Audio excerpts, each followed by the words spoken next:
The freedom we enjoy in the West is not the freedom to do whatever you want. The freedom of me swinging my arm ends where your nose begins. Freedom of speech is the freedom to say whatever you want, as long as you don't incite violence. It doesn't matter if somebody else gets offended. The freedom of religion is your freedom to believe in whatever ghost you want to believe in. The freedom to protest is linked to the freedom of speech.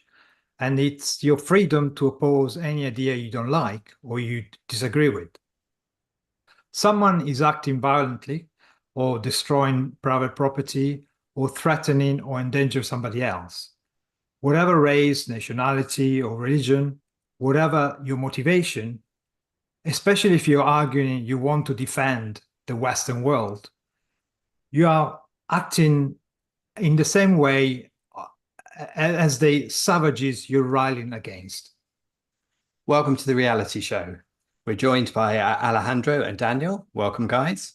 And we're talking today about the ongoing violence and disorder on the UK streets within many cities in the UK over the past few days. And we're going to include discussing today whether that's in any way Elon Musk's fault, among with many things, including the type of groups and the nature of that violence that we've been seeing in those streets in those different cities in the UK. So as we spoke about this yesterday on the show titled the Tommy Robinson Riots, let me come first of all to you guys for your first impressions of what's going on. Let me start with you, Alejandro, as you're here in the UK. Well, I think I find these acts horrifying, and I disapprove of them violently. I think this is really saddening, and I think it's mark on how the culture is reacting to ongoing issues. That said, I do think that there are instances which should be addressed and which have been serving as a curtain to support some of these movements. I mean, we have been discussing this since October 7th and even beyond. But certainly the broader cultural movement hasn't, and because of that, they have at least a facade to support their movement in a semi-rational way. I think as we go along this conversation, we will talk a bit more about the cultural significance of this, as well as how should one react and how should one be against this movement. Yeah. Daniel, what do you think? So first about the Elon Musk point. So I was the one who sent out the original topic, so I included some things from Elon Musk. And while I don't think he's helping this whole thing, I don't think he's like directly causing it. I think the problem is much deeper.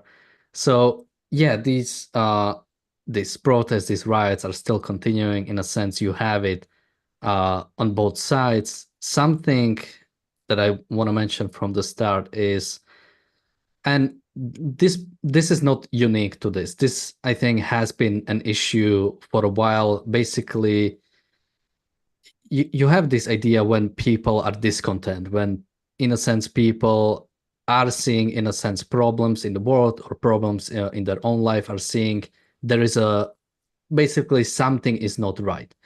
And something that happens a lot. So when it happened, let's say this, has started by one guy killing multiple girls, which is really sad. And something that I see when something like this happens, something I always see is people immediately try to find what is the race of the person who did it, what is his religion, what is his background, what is his political affiliation, and there is this immediate, basically, in a sense, trying to use the tragedy for basically to stir up some people. I would, for example, just remember what happened, after the Trump's assassination. Again, it was sort of immediate. Who is this guy? We quickly found he was a registered Republican, but right after that, we found, he did donate to some Democratic to some democratic cause. So he, there's this immediate idea of wanting to put someone on some side, so we can choose if we stand behind him or if we hate him, or basically which group can we attack from this, which I think is very problematic. But that's not really the core issue. There's, there are problems in the UK, and when things like this happen, they are quickly used to basically support some cause, or to basically put it behind some cause, which, I think that's what I find the most problematic about it. Instead of, focusing, okay, like what are the actual problems, rather than, immediately putting it to some race issue. We just hate these kind of people, and that's what we need to do. We need to stand up to that, instead of actually, finding what's the core of the issue. Yeah, I agree. Race and background shouldn't come into this. However, at the same time, because previous government and the current government, the kind of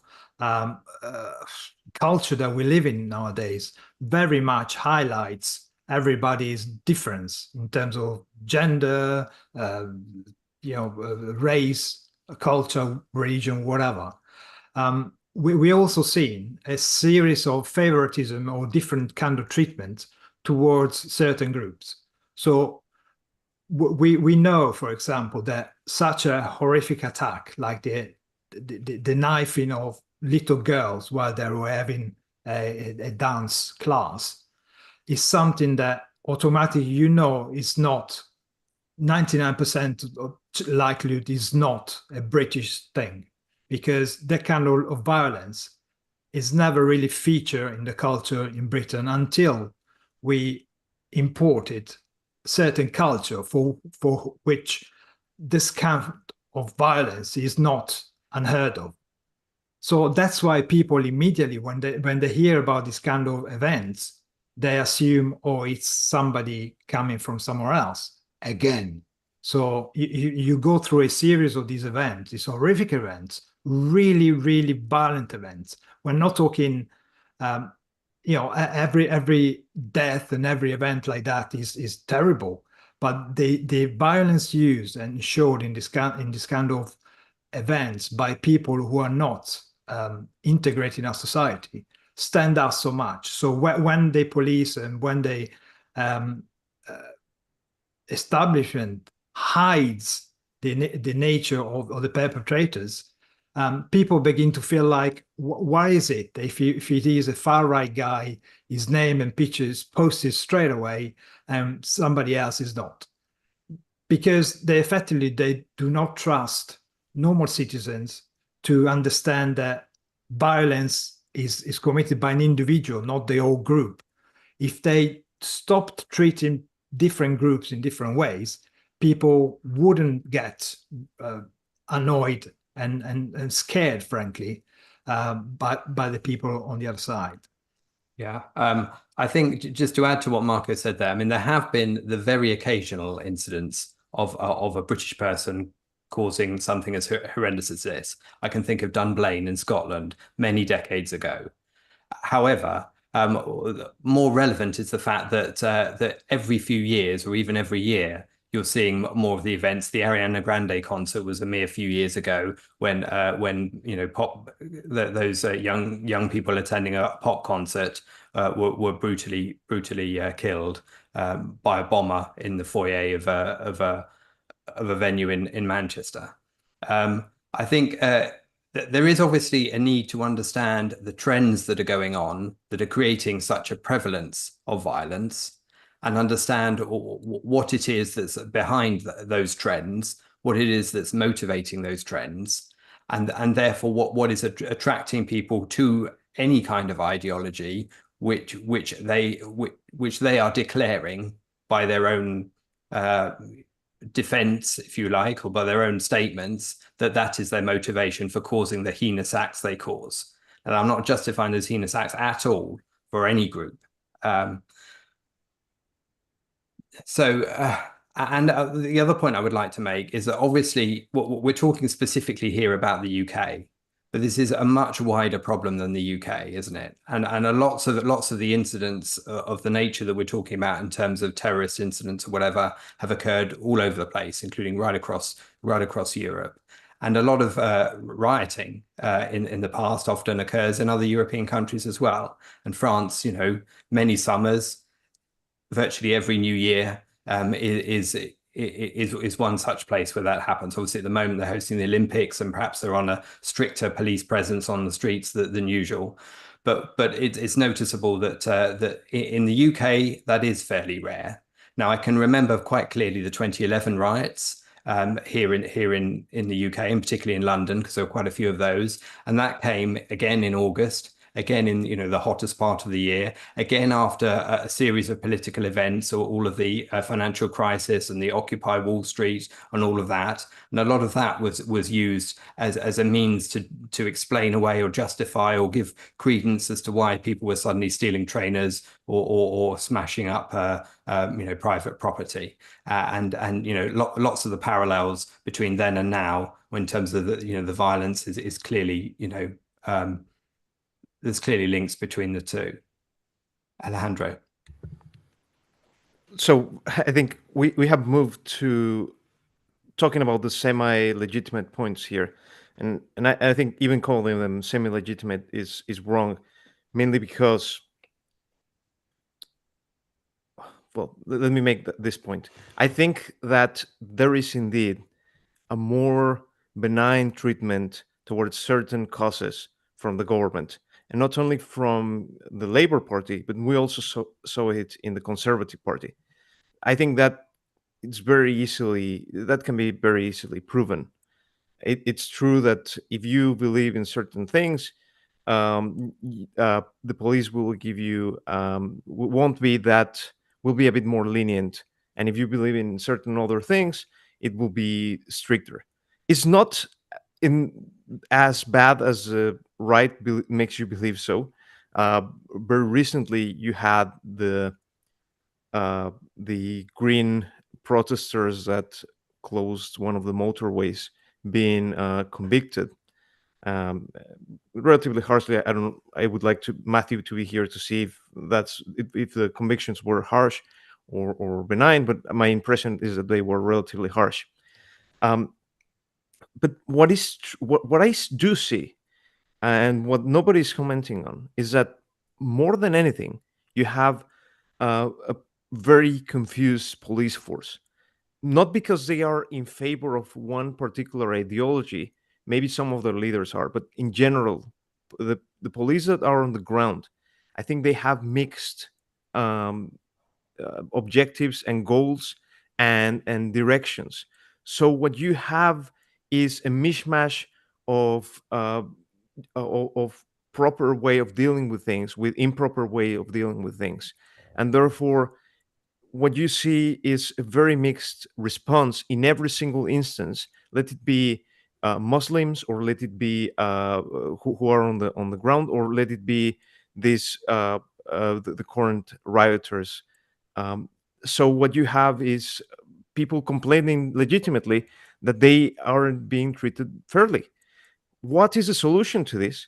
First of all, in my view, I think that no protest should be allowed in the way that they are conceived in the modern world. I don't think that you have the right to close the street.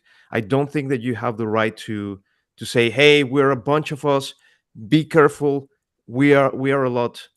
So you better hear us." I think that's illegitimate, and that's not a proper way to behave in a civilized country. I think that could be one thing. If you aren't going to outlaw that, there will be problems no matter what. But what you can do in the meantime is to be way much more certain on the kind of regulations and the kind of behaviors that will be accepted or not. And what you are going to sanction or address is the actions, not the wording, not the things that they are saying, regardless of how disgusting they are. You are going to go and essentially go against the actions that people are putting. If you don't do that, then what you have is something that it's truly illegitimate. Now, one of the points here is that we have been hearing out, and one of the, you mentioned Elon Musk. Elon Musk has just tweeted that Keir Starmer is two-tiered, and one of the ways, and very creepy ways, in which this is said is, hey, you're allowing this, and you're allowing certain people to behave like crooks, and we want to behave as crooks as well.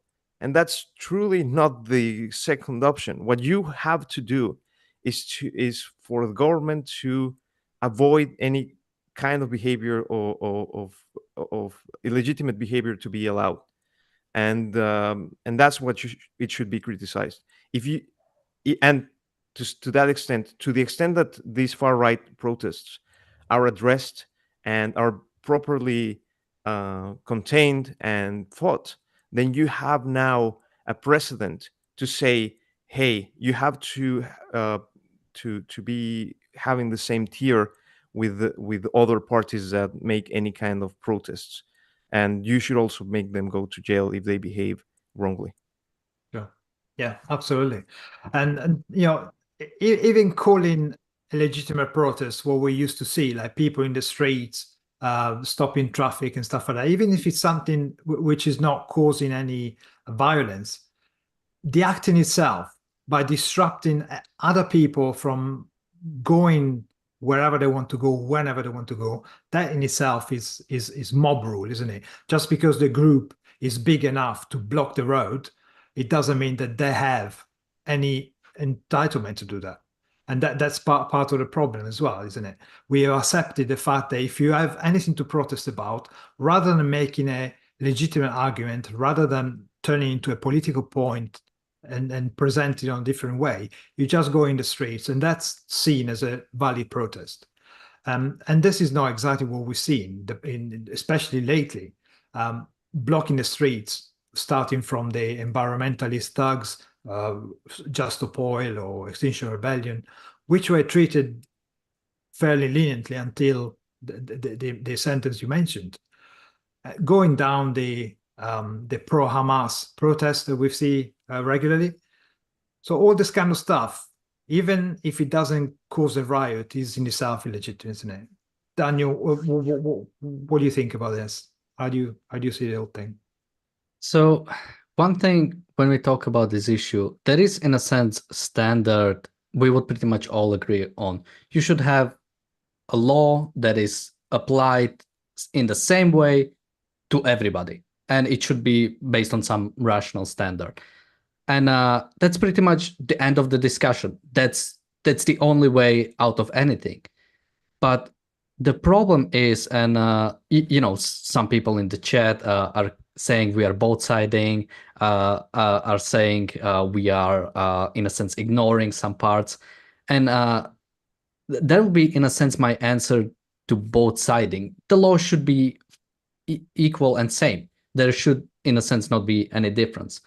But I think the problem when it comes to these things is, and I cannot remember who I heard this from the first time, but I think it might have been some like American rapper or maybe American politician or a businessman, something like that, but a black person, African American, whatever is the culturally appropriate now.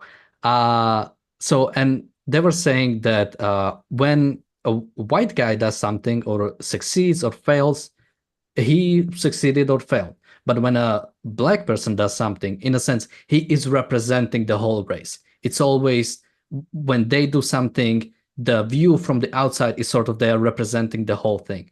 And I see something similar here, that in a sense, when in a sense you say a British person or something does something, they are just representing themselves. But when an immigrant does something, it could be second generation, it could be he just came in or something, they are somehow representing everyone. And that's the sort of like media, sort of like a public spin that's on this.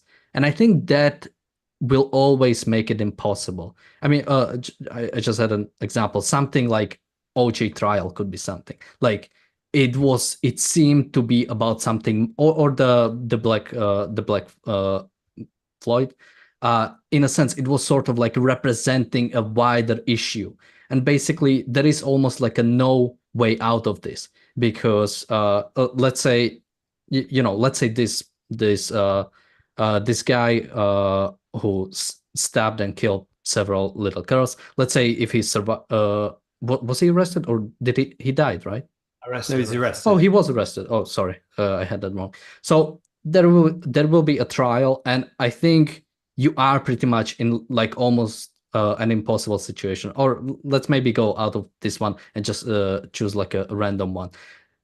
If you do it appropriately in the way that it should be done, appropriate, the punishment that fits the crime. There is almost like you are, in a sense, have these two sides that one side will be angry whatever you do. And in a sense, there is almost like no good solution.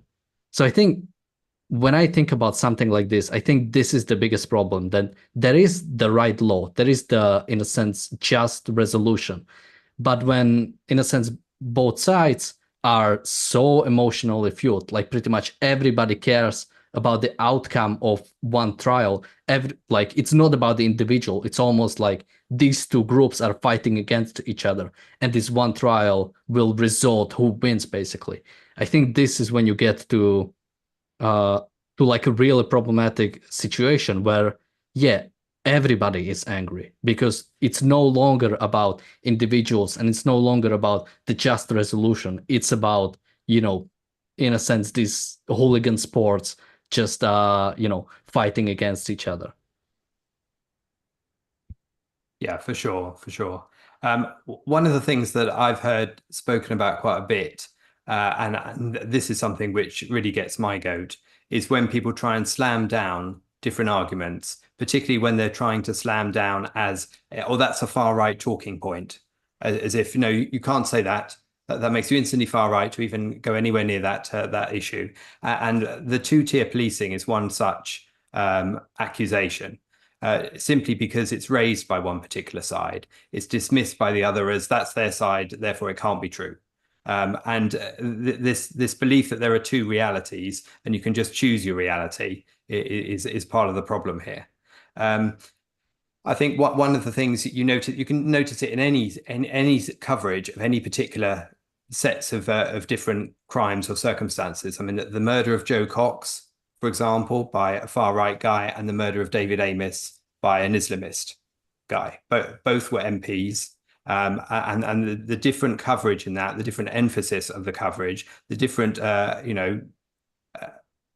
presentation of the victims subsequent to those two incidents, and the way that they were spun in different ways in terms of trying to set the agenda and the narrative. Certainly, Joe Cox's death was horrendously exploited by those who were, who were wanted to suggest that the far right was everywhere, under the bed everywhere, and that this was the major concern. Now, obviously, the far right does exist, and we have seen hundreds of people, and I want to say that clearly. We're talking hundreds. We're not talking thousands or tens of thousands. We're talking hundreds on the streets who've been committing heinous crimes.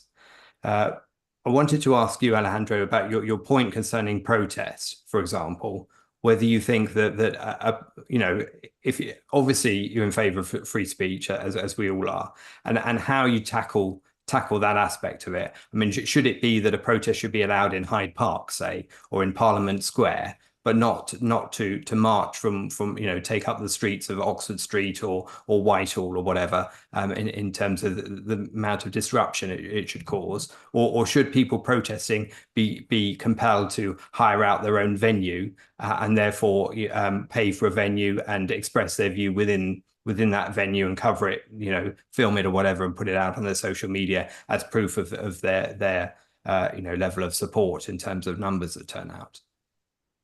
I think that there is no proper answer to that. To the certain degree that there is such a thing as government property, which I think it's a contradiction in terms, you won't have a straight cut answer, because it if someone wants to use the property and is paying taxes, it should have the legitimate use of that property. Maybe there are some certain kind of public property which aren't uh, uh, where protesting is difficult to be done, um, and maybe because of that matter you wouldn't be allowed to do it. But that's more an opinion rather than a case in principle. I think in essence what you have in a mixed economy, which is a kind of economy where we live at, is that you have cases where people will have legitimate and contradictory aims, which cannot be sorted out by the use of rights, because rights are being abridged in that particular case.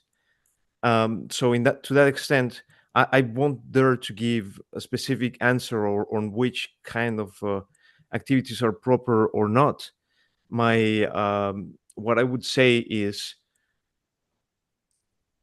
that at least there should be certain guidelines on the kind of activities that should be proper in certain public areas, and that's it. I'm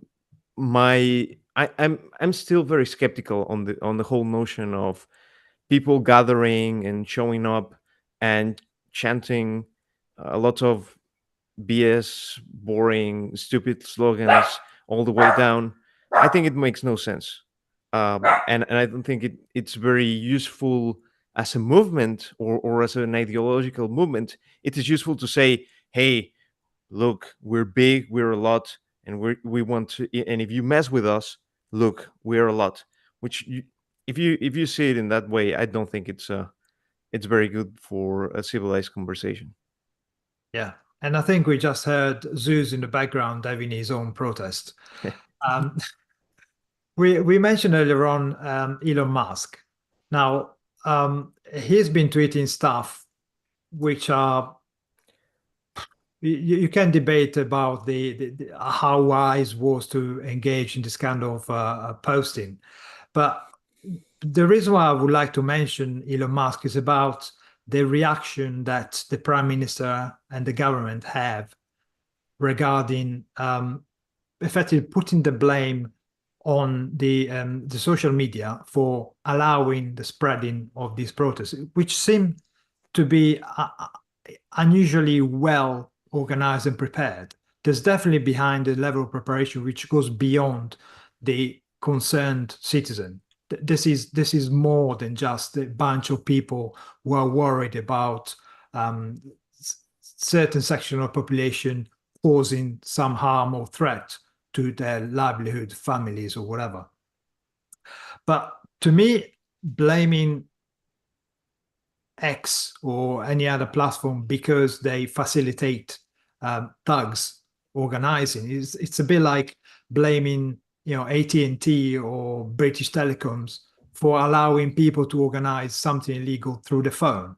It's like you're detaching the personal responsibility of the person who actually acts in a violent way from the wider group, which is the same problem as blaming all the immigrants or all the religious people or all the white people for causing the trouble for one person, behaving like a thug.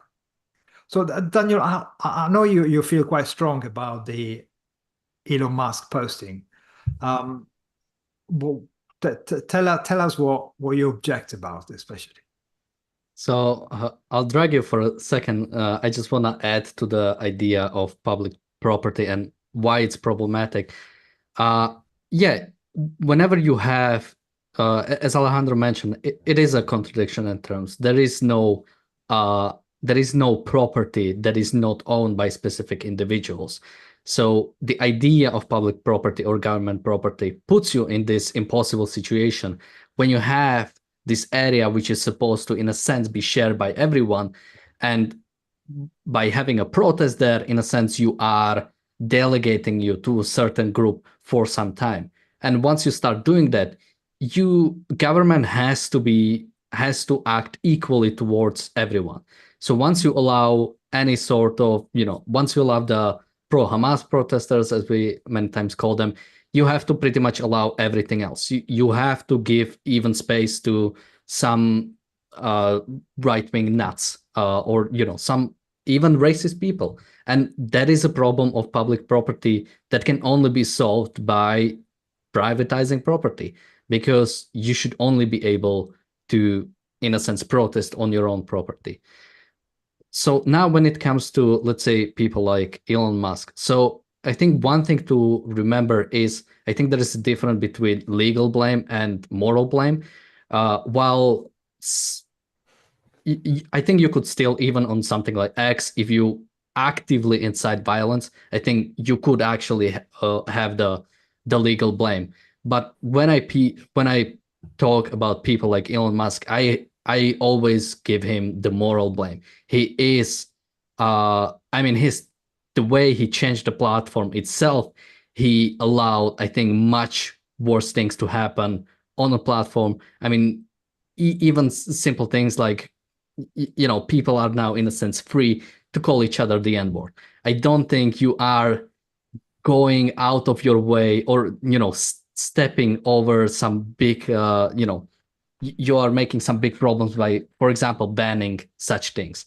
And I've seen a lot of, in a sense, whenever we hear from right-wingers that there is a left-wing bias on social media, you don't solve it if that is, in a sense, your goal, to have some sort of standard or some sort of equal way of like treating basically all sides.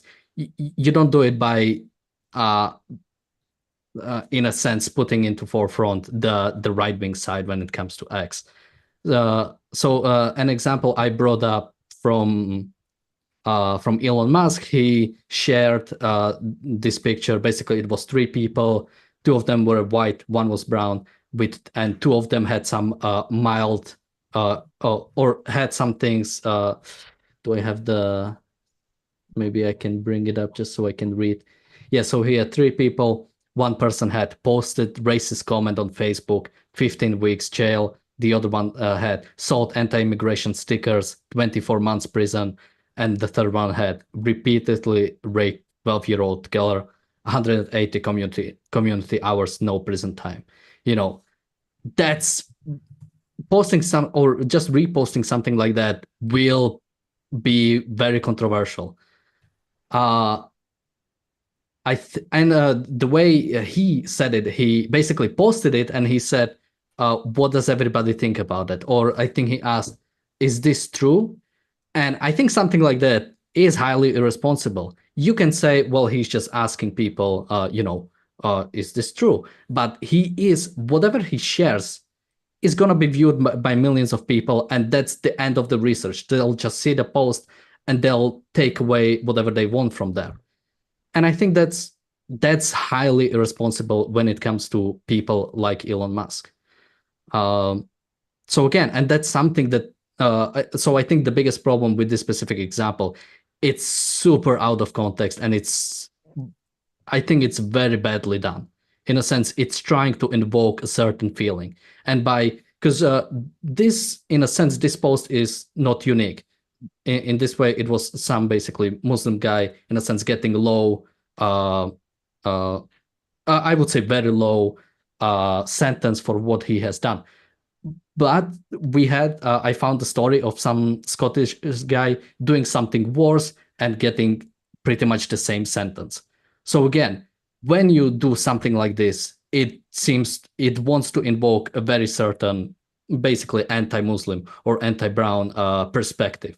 And I think, yeah, by someone like Elon Musk just posting it, again, with no regard for what it's going to do, I think it's very problematic.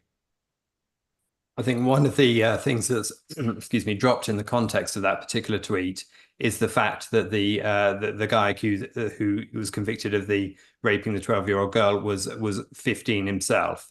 Now that doesn't justify what he did, obviously. I'm not suggesting that for a second, but the other 2 are clearly over 18. Yeah, I mean, just to so when it came to that Muslim guy, there were 3 other people that were convicted with him who were over the age of 18 and were actually, I think the one who got the harshest sentence got sentenced for 18 years, which I think might still be too low. But yeah, again, it's this sort of like dropping of context and Sure. trying to invoke a certain feeling. But then the wider picture can also include some very serious, you look at Rotherham, for example, you look at the 1,400 kids in Rotherham across, a 16-year period or longer that were, that were groomed by Asian gangs, and that was, hidden and protected for so long by all sorts of levels of authority who were too scared to stoke the racist issue, and therefore allowed such heinous crimes to go on far longer than they should have done. And arguably some of those still do today. So, I mean, but yes, I do take your point. I think what Musk did say that was his better tweet out of the bunch that he's tweeted in the past, like 24 hours, was pointing out to Keir Starmer, shouldn't you be concerned about attacks on all communities? Because Keir Starmer had specifically referenced only the Muslim community and has only been talking about far-right violence. Now, I do notice a more recent tweet from the Justice Secretary, which probably is maybe she would have written this anyway. Maybe she is responding to this need to make sure that you're criticizing equally all disorder. She said in her tweet, "It doesn't matter who you are or what you're protesting. If you turn up in a mask with a weapon intent on causing disorder, you will face the full force of the law." Now, that is the principle we're talking about that we want to see. But of course, we did see a lot of footage last night of Muslim groups holding, swords and offensive weapons and gathering in large groups and attacking a pub, in particular in Birmingham, and some people in a guy in a pub, and that was and there wasn't a police presence there. They didn't seem to turn up anything like as quickly as you would expect, and certainly not on a parallel with the far right protests that you've seen.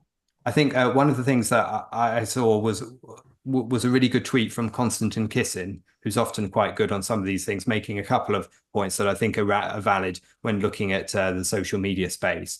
He pointed out, first of all, that without platforms like X, you wouldn't see a lot of the footage that is not shown by mainstream media with the intent to pretend it doesn't exist.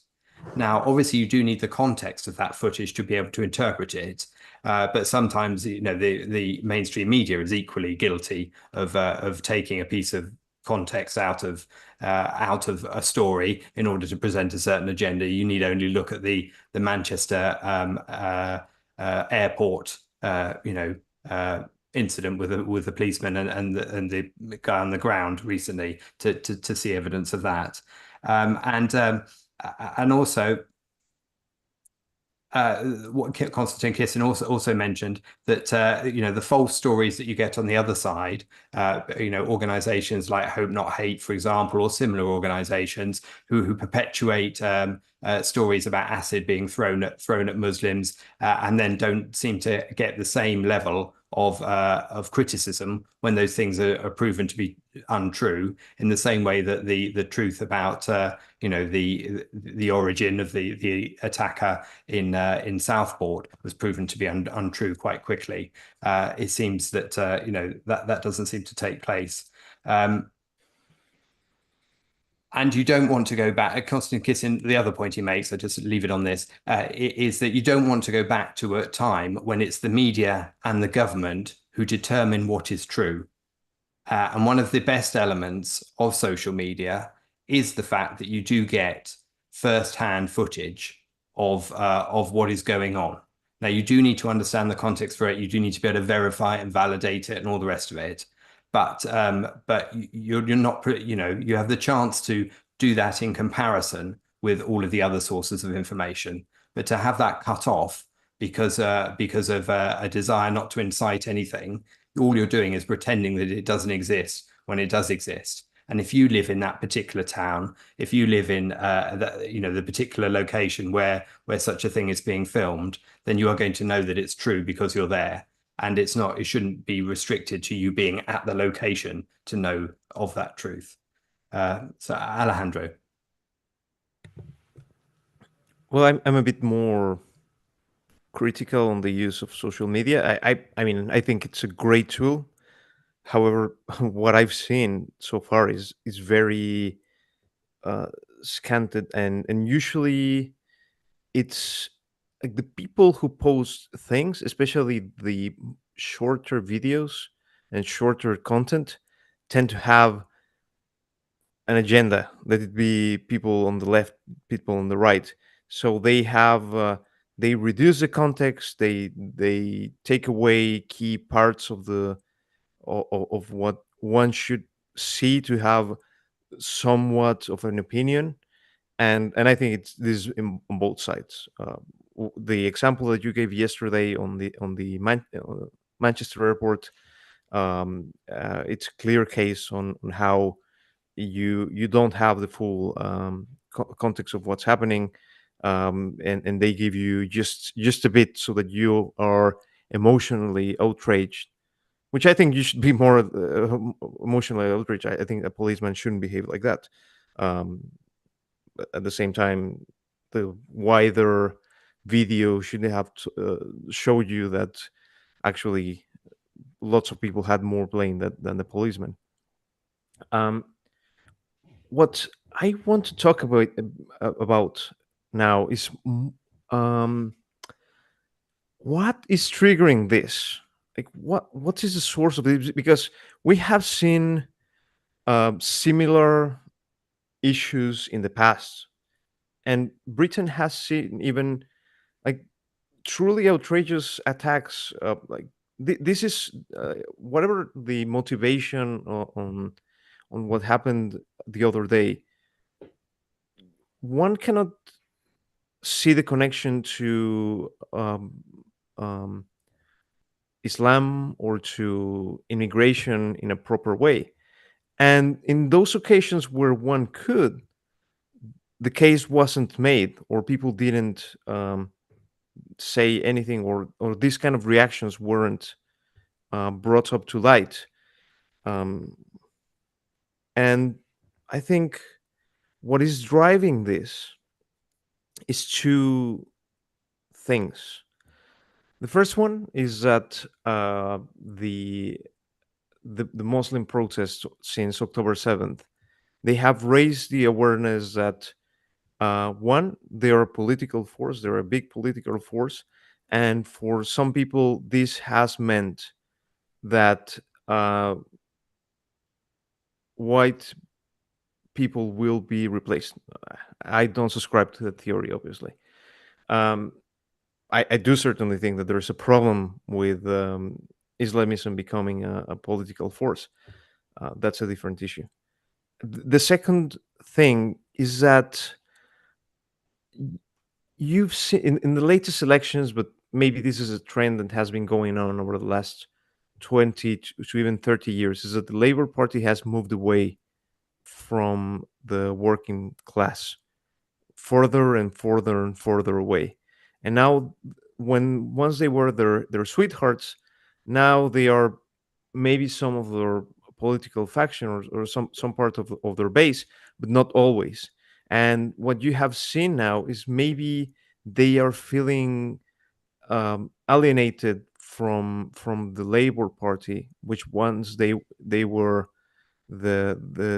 which ones they were their sacred cows.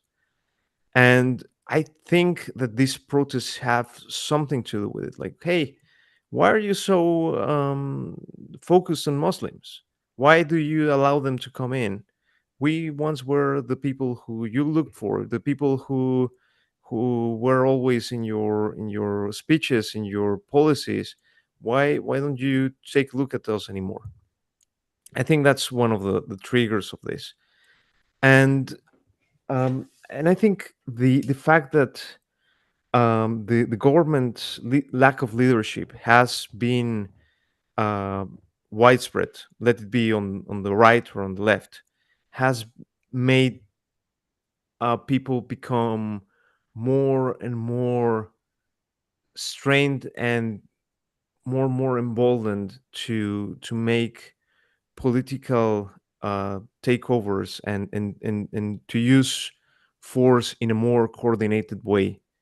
I think that's what is triggering this kind of movement, and why I think they, despite that they will wane and probably go away in maybe weeks or maybe days, you will see them come back, because the sources and the causes of this thing will be there, and sadly they won't be addressed by our leadership.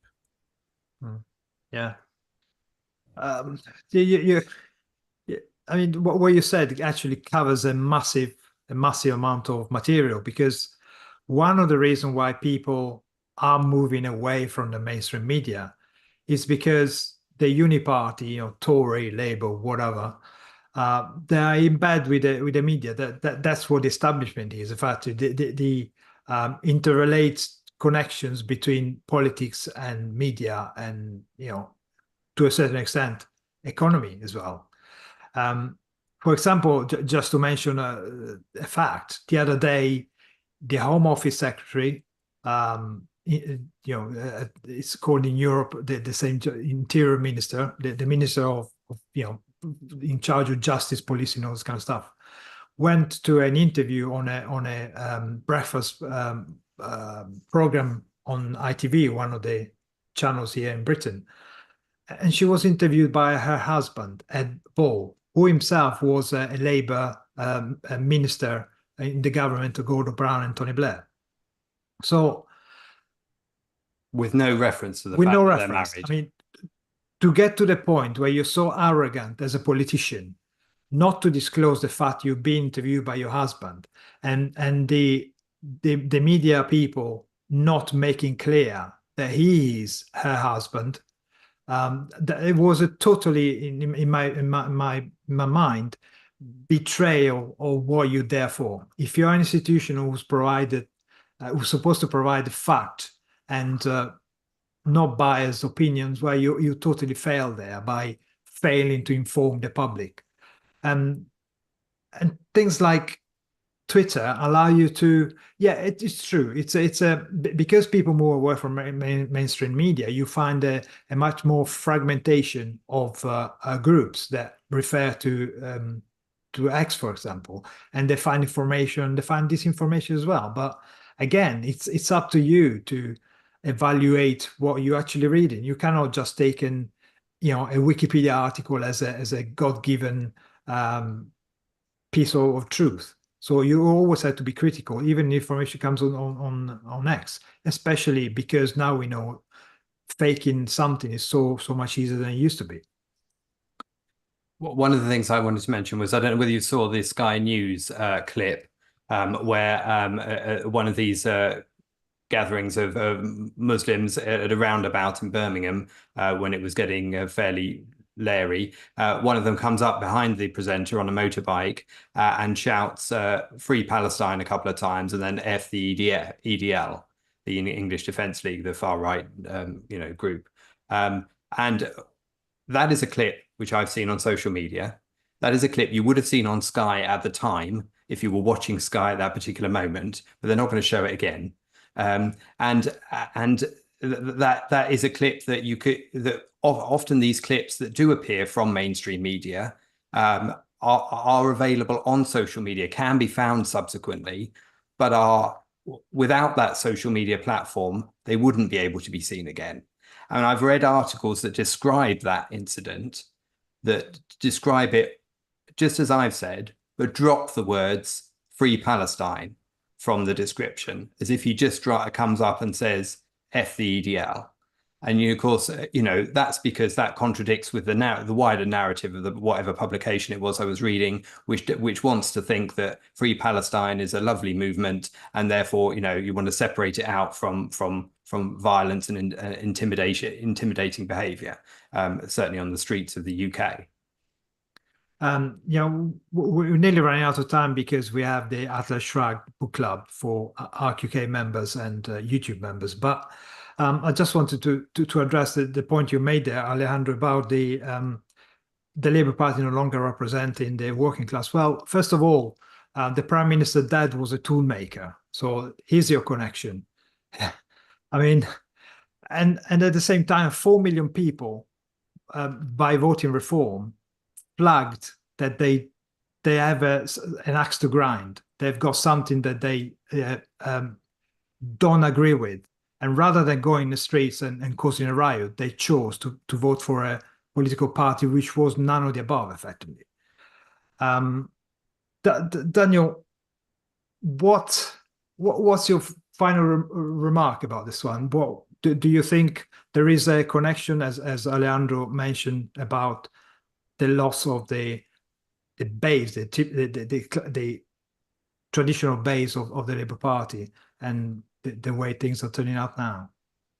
Yeah, I think I can make a bit of a broader point. I was always thinking about, in the West, you have, let's say, the Scandinavian nations, the nations with like super high taxes.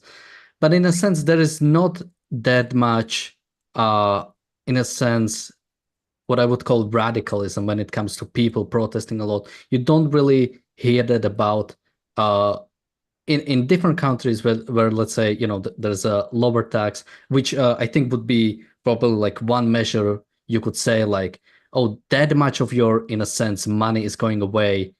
And I was always wondering what makes a difference. And one game I really like it's basically a political game, but there is a one, in a sense, thing you have there called radicalism. And it basically counts the amount of people who are discontent with current system. And something interesting about radicalism is it doesn't stand for anything. It just has a problem with the status quo.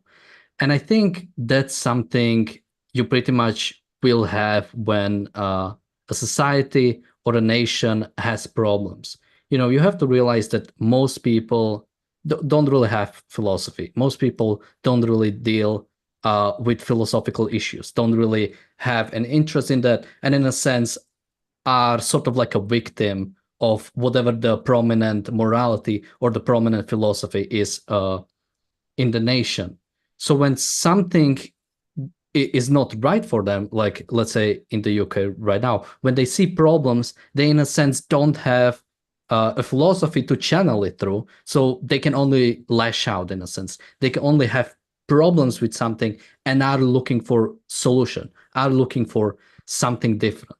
And when that does happen, yeah, they simply lash out and will go. So I think that would explain the rise of a party such as Reform. People just want something different. People are tired of both the Labour and the Conservatives.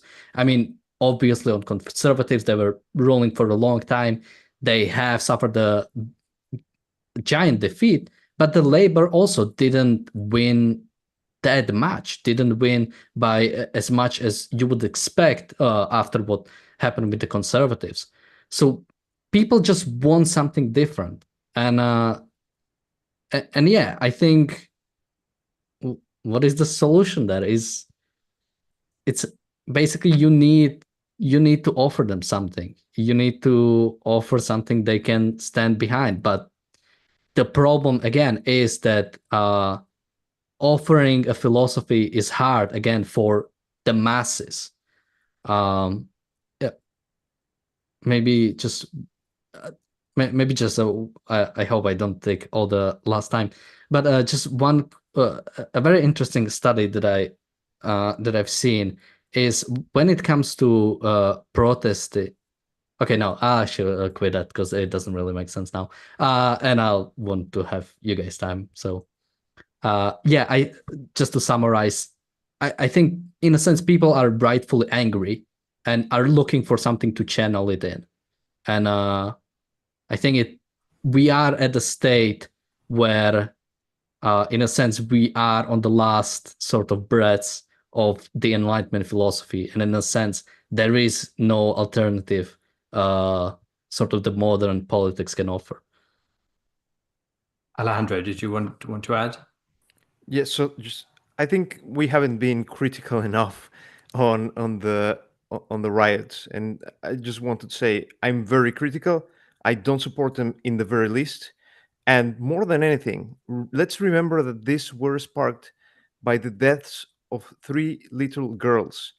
And instead of them saying, okay, how we organize ourselves, we try to think about this issue and try not to happen again, they try to swift everything and made this about immigration. So they use the death of three little girls to move their political agenda, which essentially is about riots, which I think it's truly disgusting, and they have a special place in hell, at least in my hypothetical hell, for what is given. Yeah. Fair enough. I'd like to pick up something quickly, something that Daniel said about there is no option. Well, one option, one solution is out there, read Ayn Rand. The solution have been there for 50, 60, 70 years now. And we're gonna start do the book club of Atlas Shrugged, reading chapter by chapter. And that, if you haven't read it, it's gonna change your life for the better. So the solution is there. If you want a solution, just read Ayn Rand. Yeah. It's your choice.